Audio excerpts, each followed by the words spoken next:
রাজ্যের মুখ্যমন্ত্রী মমতা ব্যানার্জির নেতৃত্বে একের পর এক জনকল্যাণমুখী প্রকল্প রাজ্যের সাধারণ মানুষের জীবন বদলে দিয়েছে। স্বাস্থ্যসাথী থেকে সবুজ সাথী প্রত্যেকটি প্রকল্পই রাজনৈতিক বিভাজনের ঊর্ধ্বে উঠে মানুষের পাশে দাঁড়িয়েছে। এবার বাংলার আবাস যোজনা তার আরেকটি উদাহরণ তৈরি করল।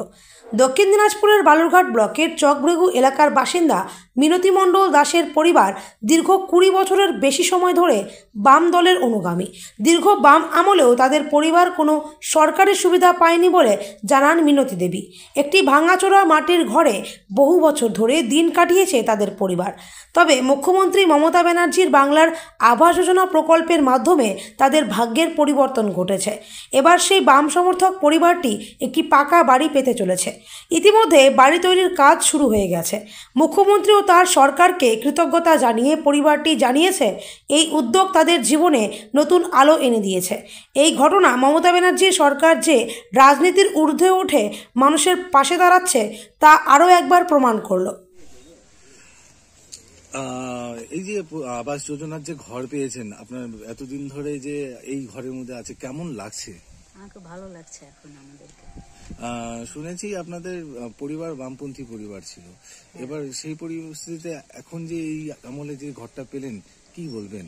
হ্যাঁ, আমার স্বামী দীর্ঘদিন ধরে 20-22 বছর ধরে বামপন্থী করত, কিন্তু আমরা কোনো সুযোগ সুবিধা পাইনি। এখন এই সরকার আমাদেরকে এখন দিয়েছে, আমরা এখন খুব আনন্দ খুশি হয়েছি আর কি। ঘর পেয়ে মাটির ঘরেতেই ছিলাম এতদিন, কোনোদিন কোনো সুযোগ সুবিধা পাইনি বামের আমলে। সাধারণ কর্মী হিসাবে কি আপনার স্বামী ছিলেন বামপন্থীদের? হ্যাঁ, কর্মী হিসেবে ছিল।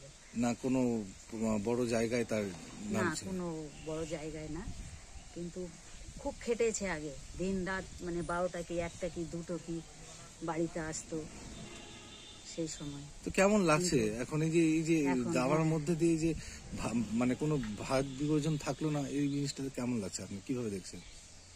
এখন আমাদের ভালো লাগছে, এই ঘর পেয়ে সরকার আমাকে এখন ঘর দিয়েছে, এখন ভালো লাগছে। আপনার নাম? মিনতি মণ্ডল দাস।